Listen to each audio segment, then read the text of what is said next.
What could be a day of reckoning for the government's highly contentious Three Waters reform program.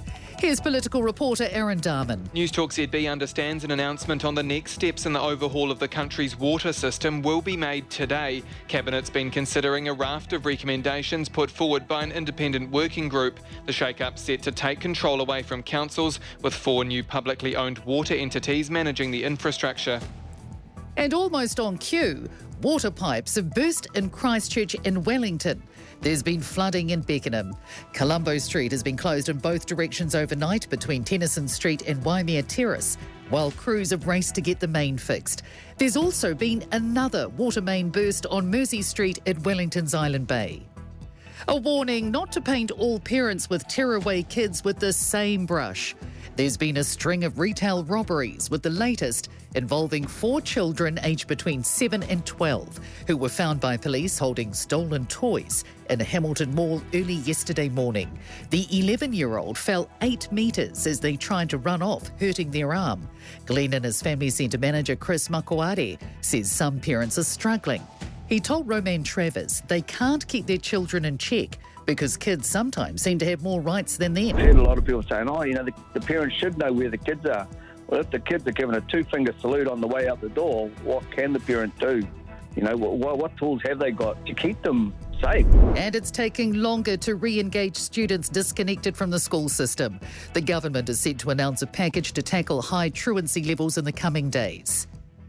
National says the bill boosting Māori ward seats on the Rotorua District Council shouldn't be paused, it should be dropped. The bill sought to change electoral rules for the district, so those on the Māori roll and general roll had an equal influence in electing councillors. The council's reviewing the report from Attorney General David Parker, warning that the bill is discriminatory. National Justice spokesperson Paul Goldsmith says Māori seats have always been based on the proportion of the population. The Rotorua bill changes that. It does away with equal voting rights for all New Zealanders, and on that basis, it's totally inappropriate.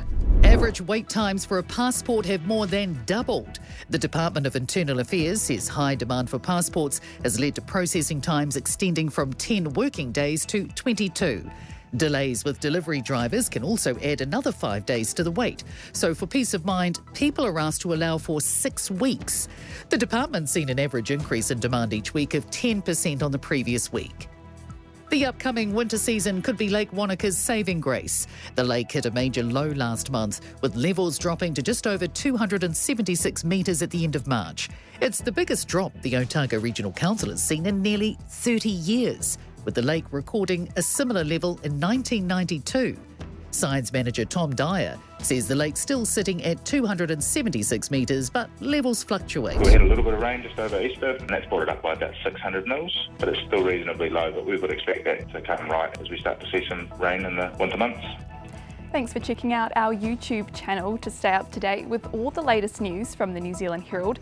Click the subscribe button below or check out one of the videos here, and head over to nzherald.co.nz for more details on these stories and more.